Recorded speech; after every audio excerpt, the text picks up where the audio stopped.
So, welcome to Insights Over Espresso. We explore how AI is reshaping industries and accelerating innovation. I'm your host, Joe Marone, and today I'm joined by Drew Polish, co-founder and chief sales officer of Fenyx Health.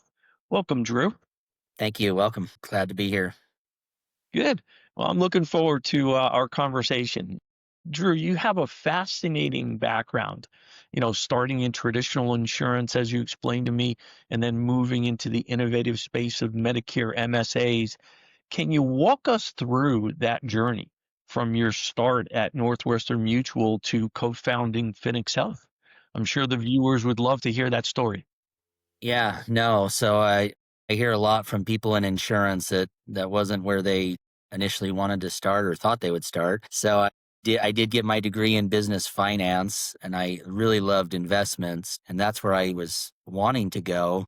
But I had an opportunity to do a postgraduate internship at Northwestern Mutual, and I wasn't quite sure where I wanted exactly what I wanted to do. So I thought, oh, I'll do this for 3 or 4 months. They said you get paid extra money initially, so that'll give me time to figure out what I wanted to do. So did the internship at Northwestern Mutual. Life insurance. I wasn't like super excited about that to start, but I was there for 11 years. So, and for those who know Northwestern Mutual, they're one of the finest companies in the entire country. Definitely top three in the mutual insurance companies. So very good top 10 internship training program.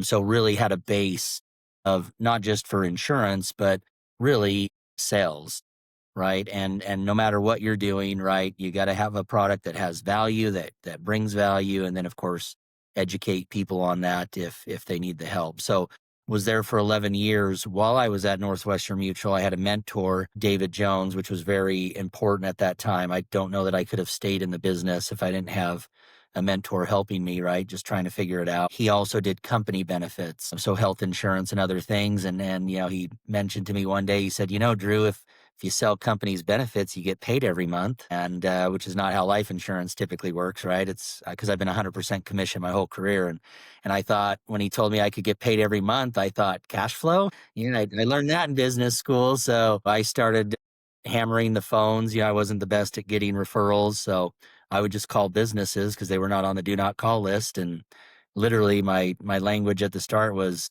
Drew Polish. You don't know me. I'm with Northwestern Mutual. How difficult would it be to visit with you for 15 minutes, share what I do, where it goes from there is up to you. No, yes, no, yeah, yeah. And I just started scheduling appointments. So that was fun. So that got me into health insurance.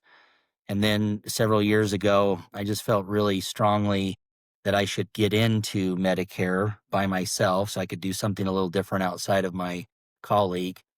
And I had so many clients aging into Medicare. I thought I should just be helping them. They're already my clients. Like I could just help them.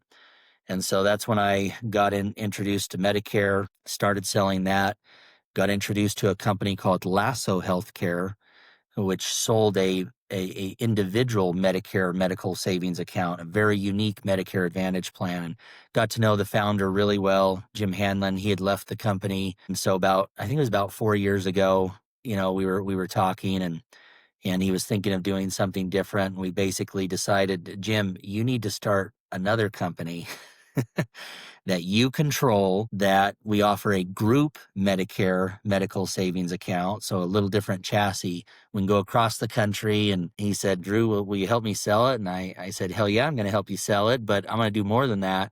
I says, I want to be part of it. So I went and got another partner and raised some money, and I purchased part of Fenyx Health. I am one of the co-founders, and I am currently the chief sales officer, which has been exciting. So we're Excellent. doing something that's never been done before. We're the only ones in the entire country that have it right now. So it's pretty fun. Unique opportunity. So I think in our initial pre-call, you mentioned that it's a huge market. That you said something about 10,000 people aging into Medicare every day. That's amazing. Yeah, and that's actually one of the reasons several years ago I remember going home telling my wife, Camilla, I need to start selling Medicare. And she's like, what? For old people? I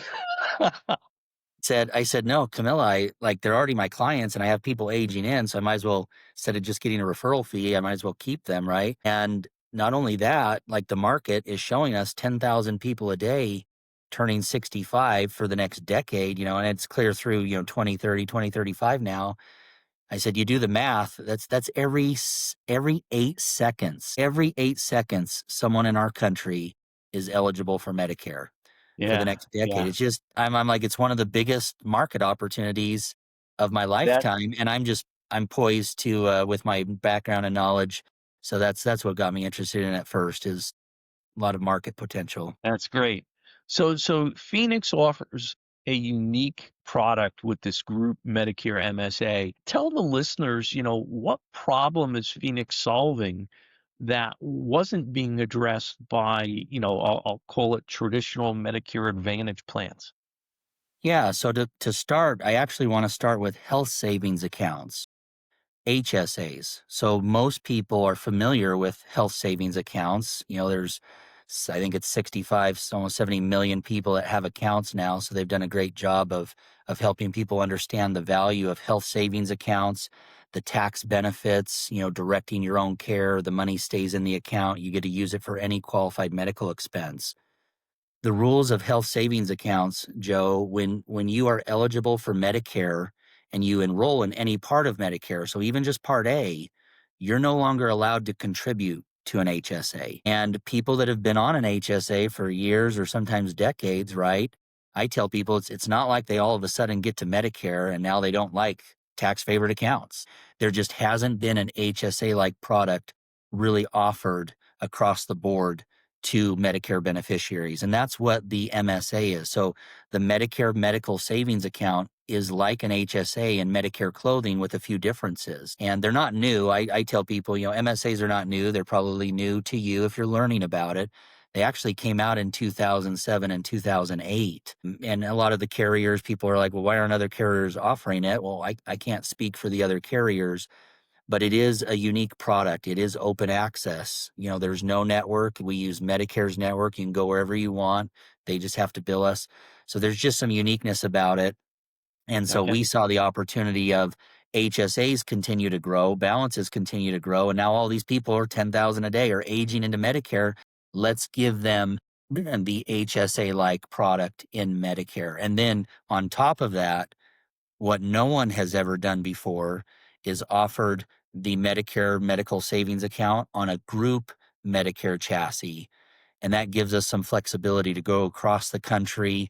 We have some different marketing guidelines. So that was what was exciting for us, is let's give people more choices. And now companies who typically offer the plans that give you access to HSAs can now Mm. have a Medicare MSA option.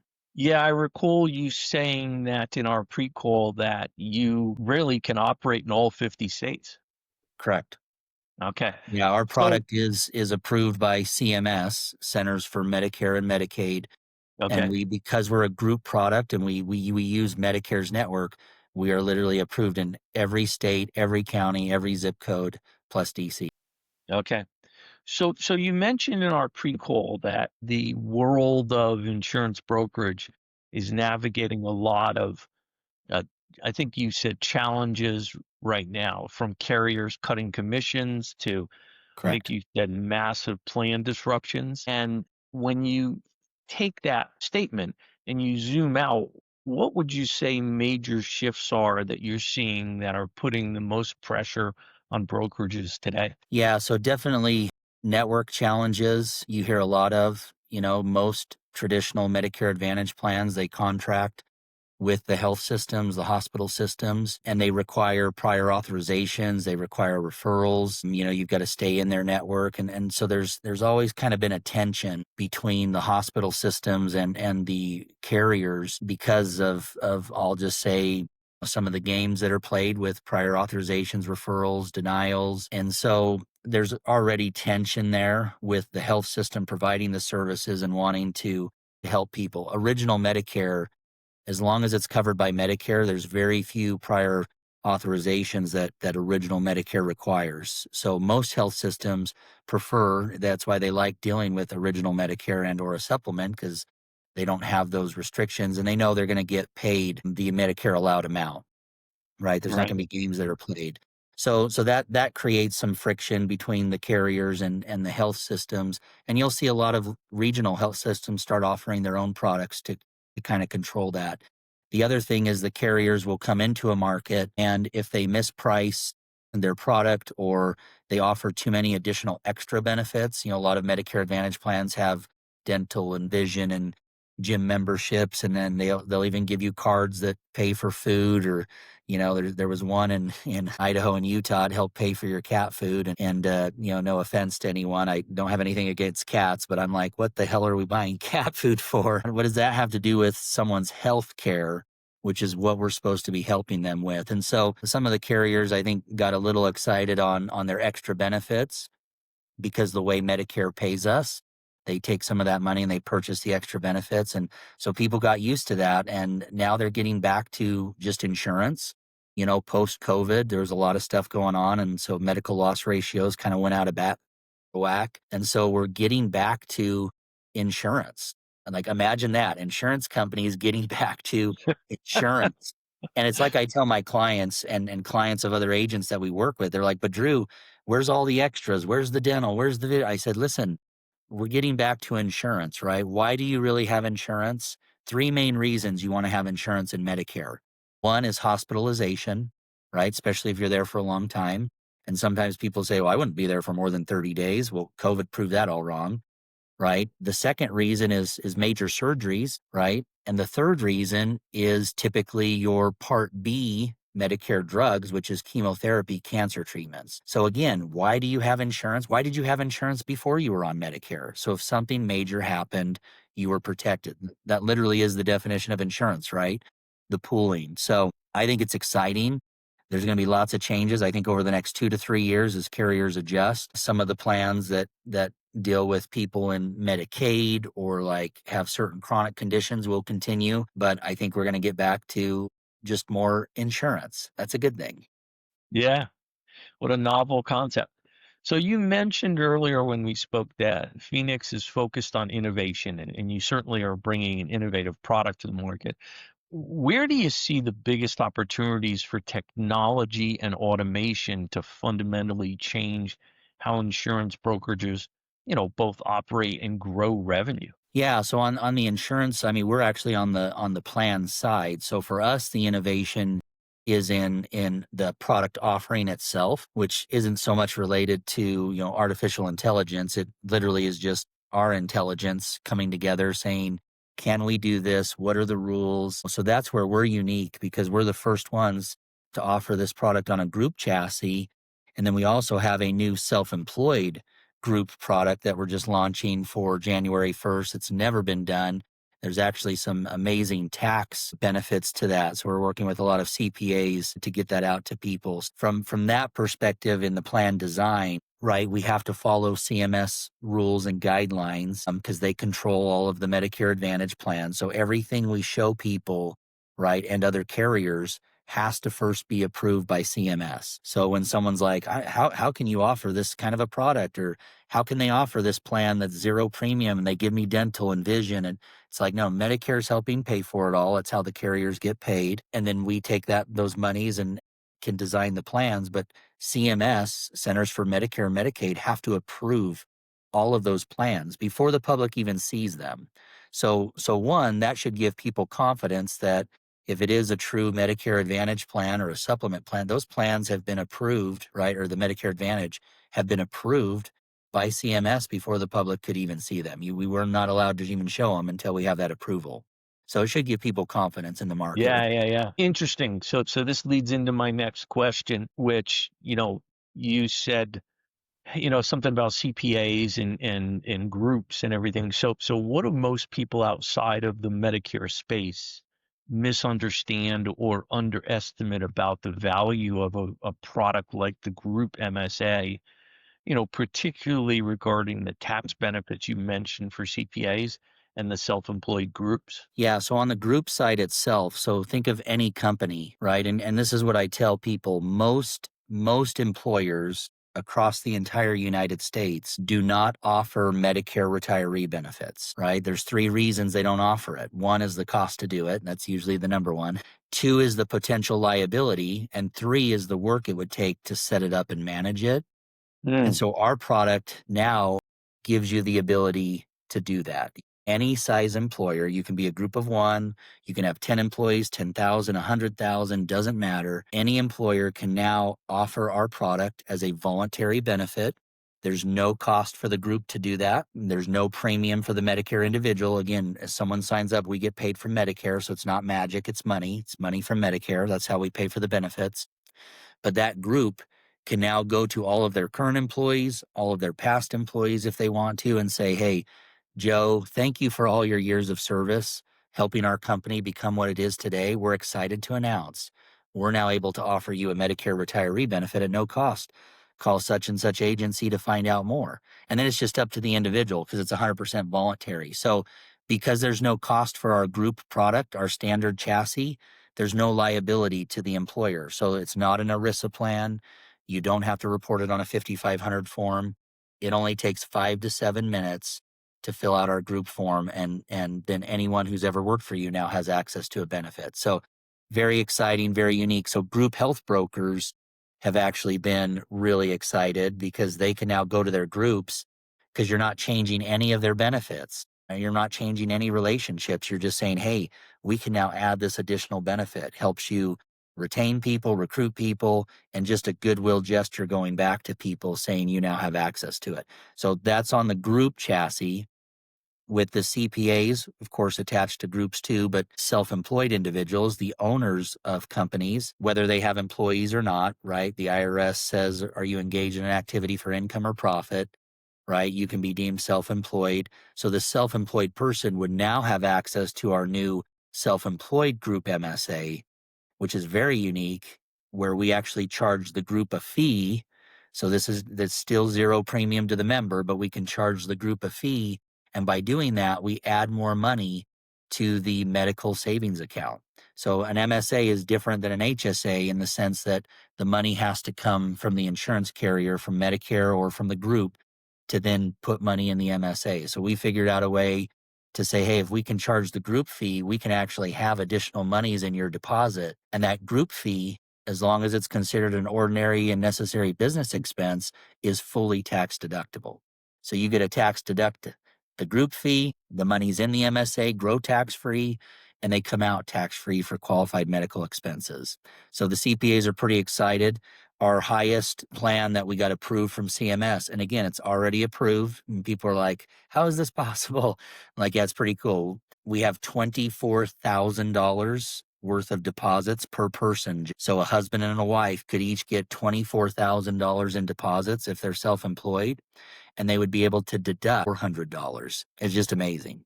We've got CPAs Wow. falling out of they're falling out of their chairs, and they're like, Drew, where has this been? Like, it's always bothered us. I had a CPA firm in Idaho Falls, Idaho, and the one partner's like, congratulations. Like, where has this been? Like, it's always bothered me. People can't keep contributing to their HSA. You now figured out a way for self-employed people to get a little more in their MSA. Like, why wouldn't they do this? And I'm like, well, it's still not the perfect fit for everyone. Here I am, the chief sales officer, telling you that our product is not the right fit for everyone, but everyone should be looking at it. And a company, every company, Joe, in this country should be offering our product because there's no downside. Give Right. people Right. access. Right. So So, so you mentioned in our pre-call that Phoenix is set for significant growth. I mean, really, really, really significant. What are the 1 to 2 strategic priorities that you absolutely must achieve to hit that target and well, beyond?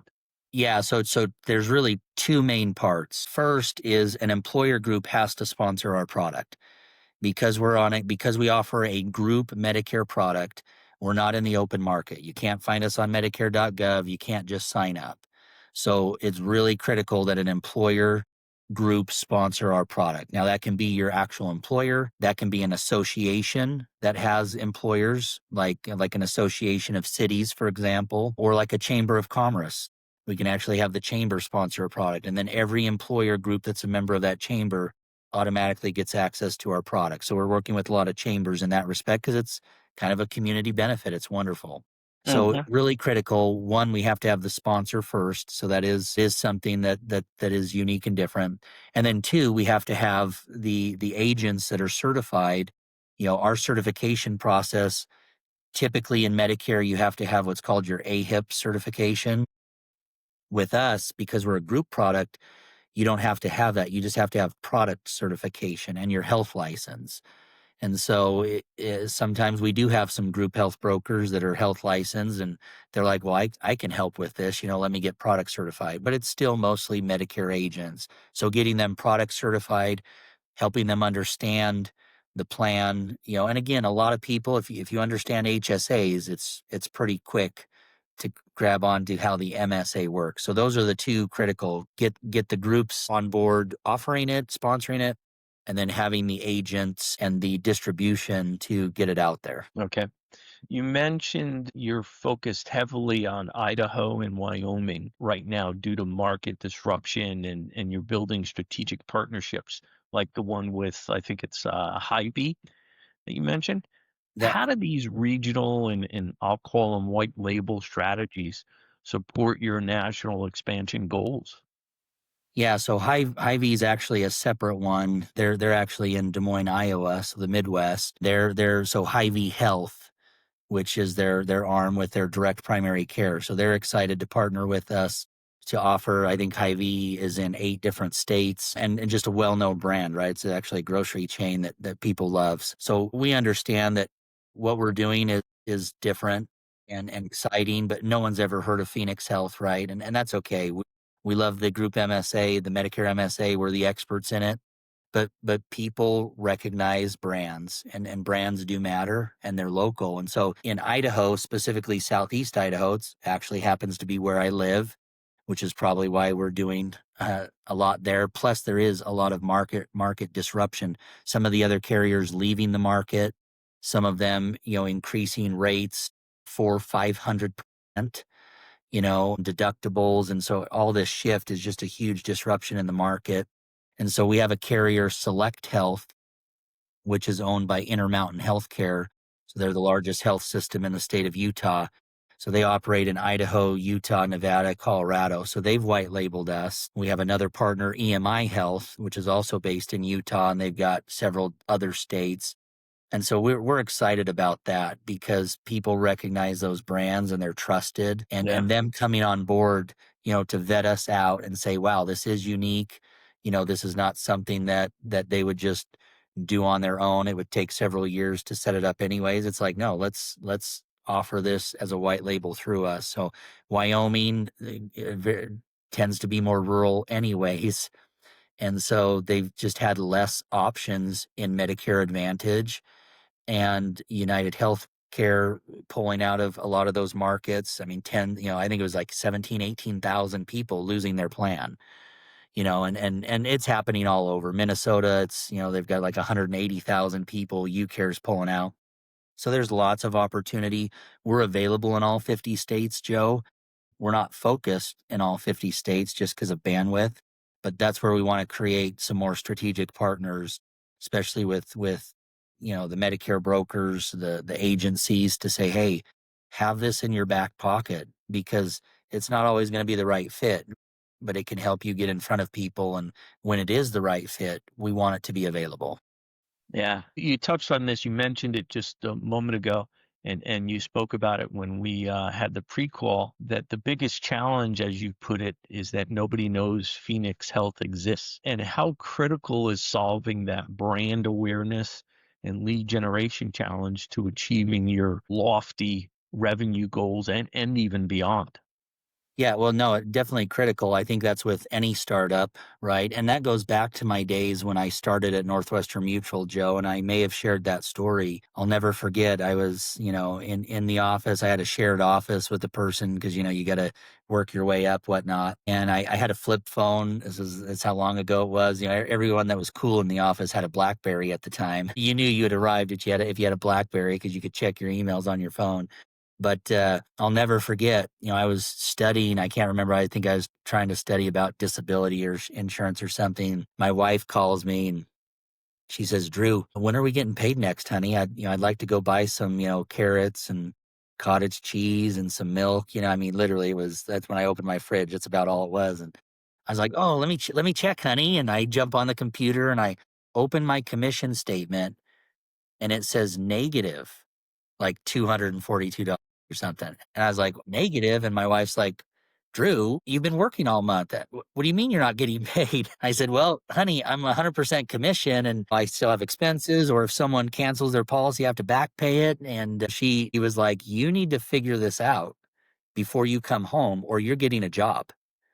And, she's like, "I wasn't that harsh on you." I'm like, "No, no, Camilla, this was a defining moment because I realized when I hung up that phone, the thought came to me, Drew, no one even knows you're doing this.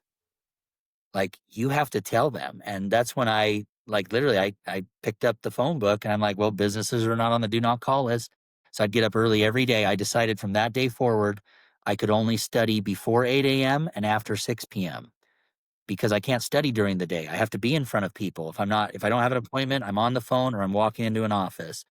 And so that no one even knew I existed, right? Until I had to tell them. So that's true of basically all companies getting it out there. I think your brand then starts to grow as you do the right things for people, as you offer a product that has quality, right? People can figure it out after a while if you're not doing the right things. We are excited about that. Fenyx is known in different areas well, and we work with the providers well. And so having the white label partnerships, like with Select Health, for example, it says right under it, powered by Fenyx Health. Like, it's very powerful for both of us, and so no, definitely something that we want to work on and get out there. I need to be better about doing stuff on social media. I've never been big on that, and that's something that, to your point earlier with artificial intelligence, I think just making people aware of it is definitely something that companies need to look more at as utilizing that in appropriate ways, of course, and checking stuff. I've messed around with it, but you gotta check it and make sure it's what you want. Yeah, no, absolutely. So aside from brand awareness, which is essential, what are current bottlenecks or administrative, I'll call them heavy workflows that you're seeing in the sales or operations side of the business that could limit Phoenix's ability to scale quickly? Yeah, so the group chassis is the double-edged sword, right? Your greatest strength can be your weakness, vice versa. And so that's what we've learned quickly is we thought it'd be a little easier to get groups on board. There's no cost to offer our product, there's no downside.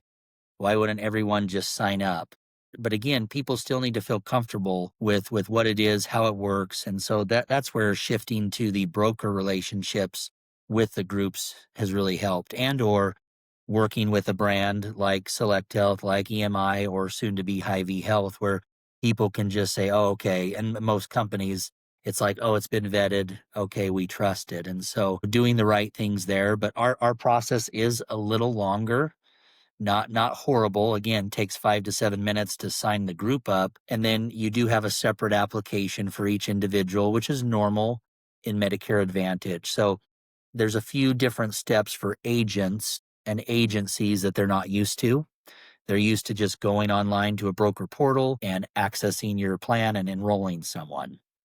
So, so there's a little bit of education there. We usually try to help. Hey, let us help you get through your first, 5, 10 applications. Once you're comfortable with it, then it's like, this was actually super easy. We just have the group onboarded or they already are. We can enroll them. One of the reasons we came out with that self-employed plan is it's kind of feels like a pseudo individual Medicare plan where you're meeting with the individual, the business owner, literally the group of one. And you don't have to have any additional sign up. You literally go into the application, and in the application is where, they self-attest that they're a business owner.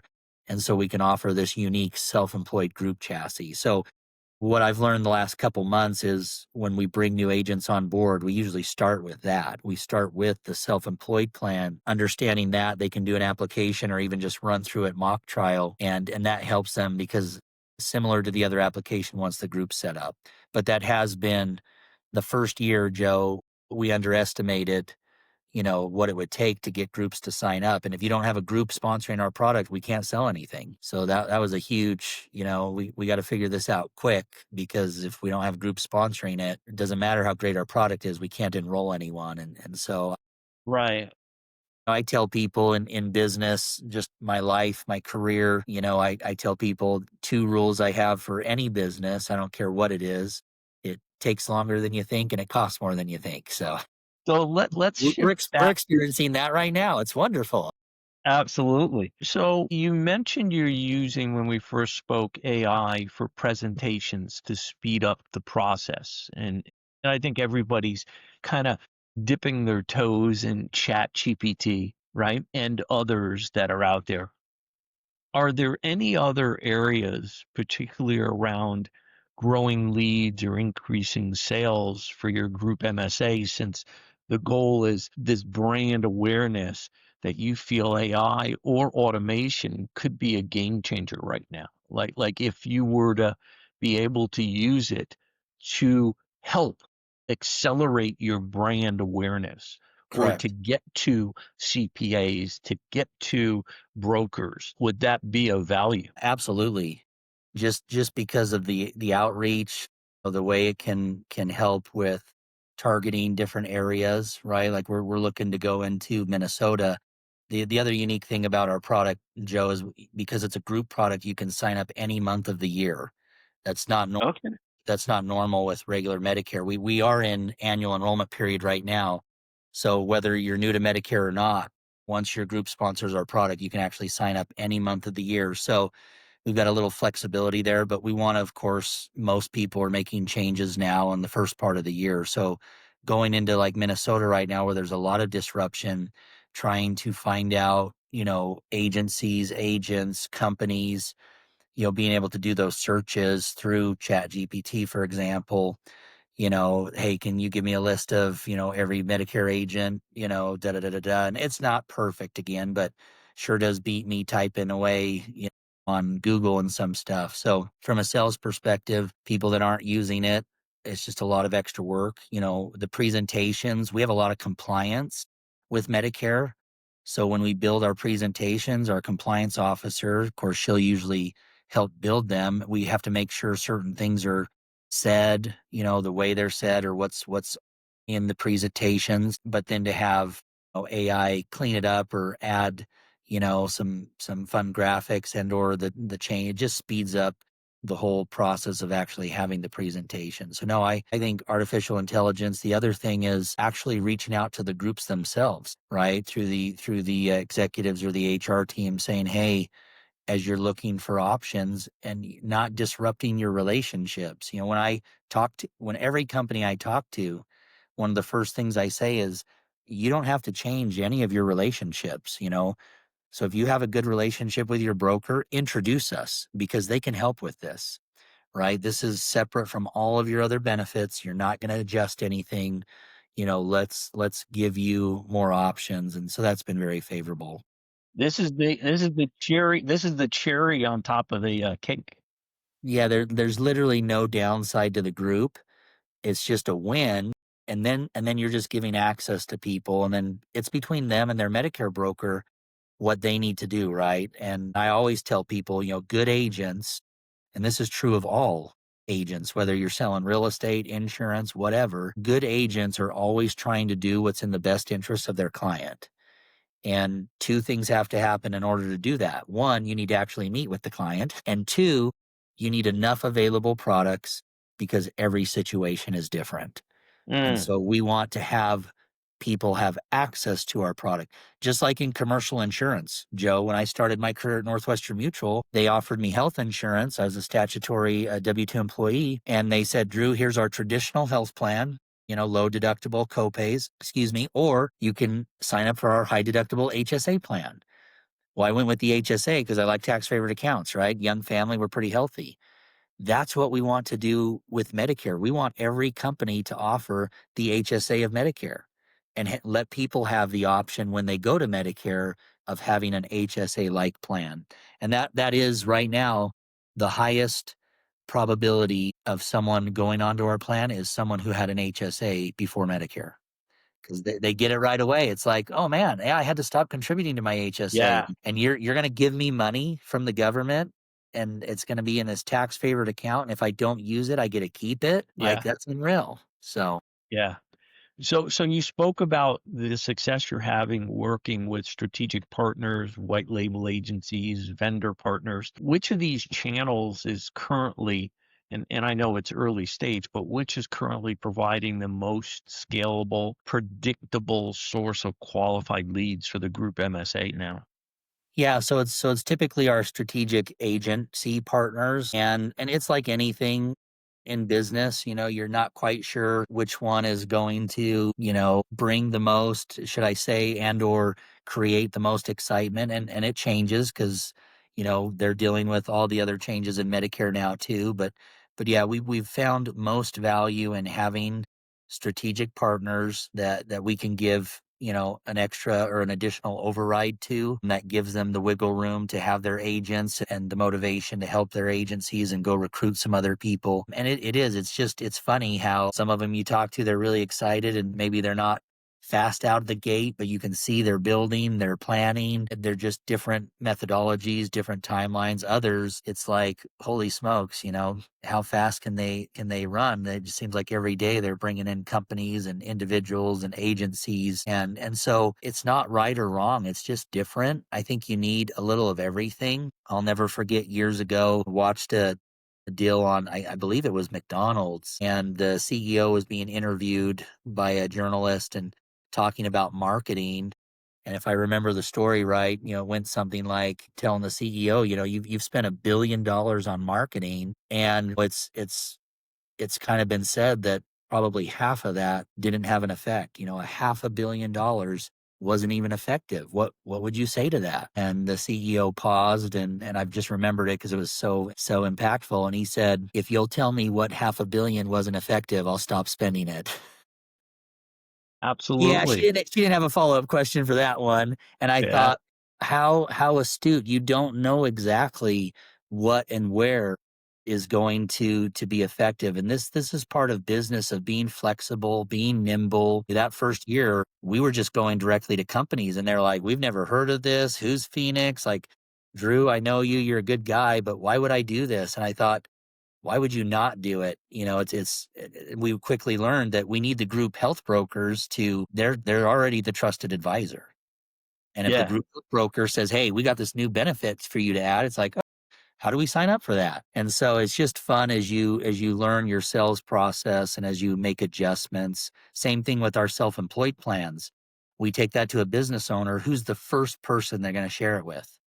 Their CPA, CPA. because Yeah. we're talking about a tax benefit, right? And so we're like, we just need to go visit with the CPAs. We do have a 1 hour CPE course that's been approved in several states. So we offer that now. That's not product specific. It is about Medicare and MSAs in general. But so now we're starting to work with CPAs because they are the trusted advisor, and they can proactively go to their business owners and say, we have a new way for you if you're on Medicare to have some additional tax benefits that weren't available before because the product design wasn't available and now it is. Wow.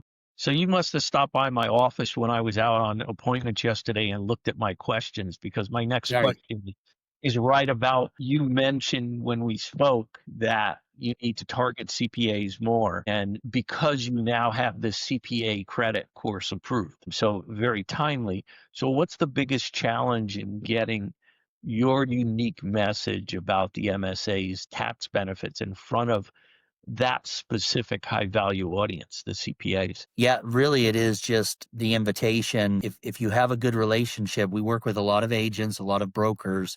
They have relationships with CPAs because they work with the groups, they work with the individuals, and so that's always the best way. Kind of like the groups getting the referral to the CPA. And we just had a meeting yesterday in Salt Lake City, Utah. It's where I'm at today for more CPA meetings with agents that have just gone into the offices. It's a little slower for CPAs now after October, saying, hey, we've got this unique benefit. You guys should be aware of it. It's going to be coming in the market. Your clients are going to be asking.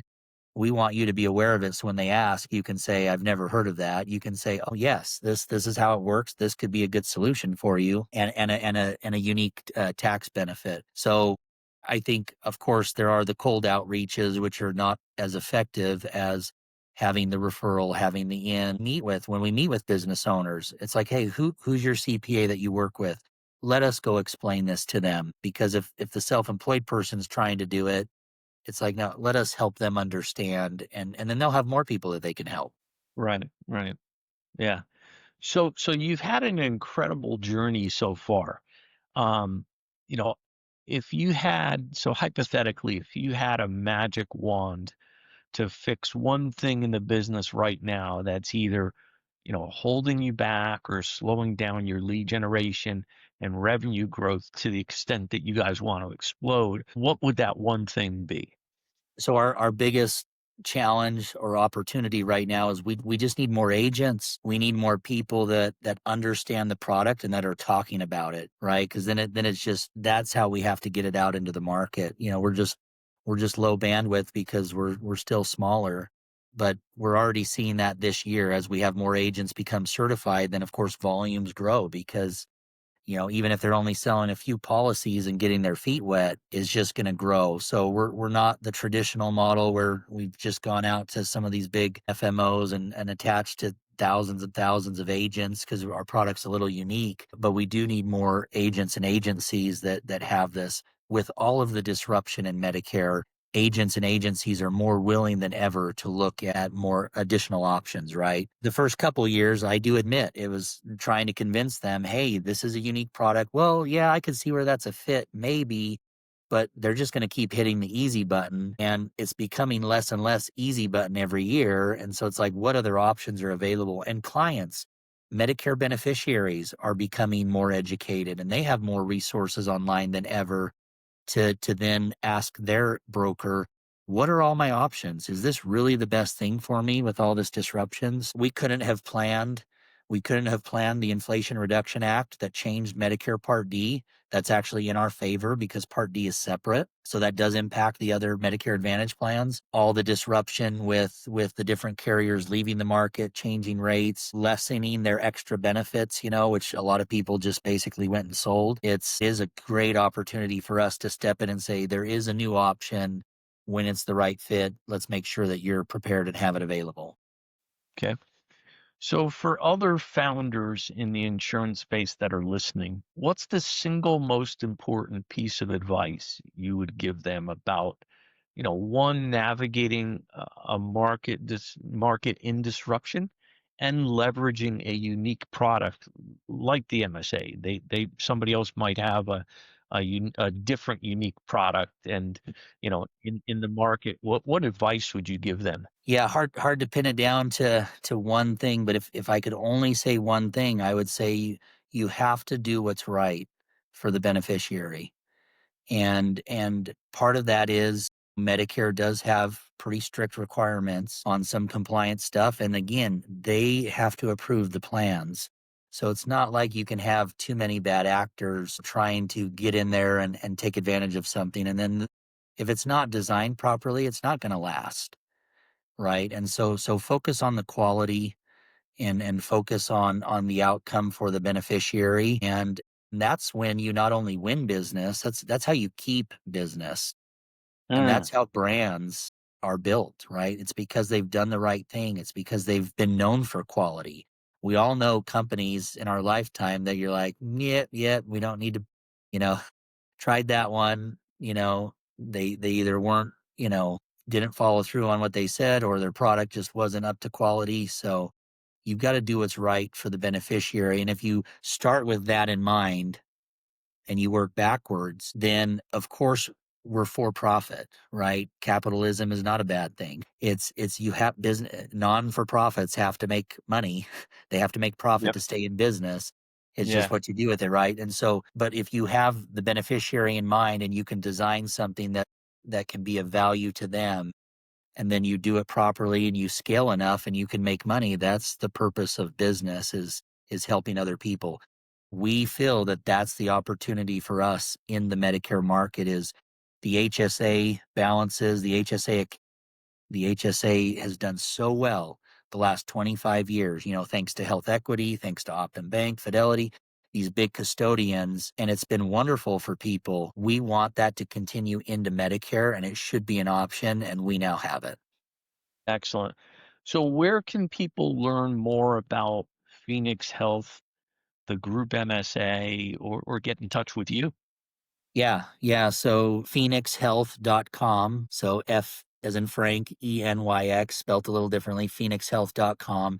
And I'll tell you really quickly the history behind that, Joe, is our standard plans, there's no group fee to offer our product.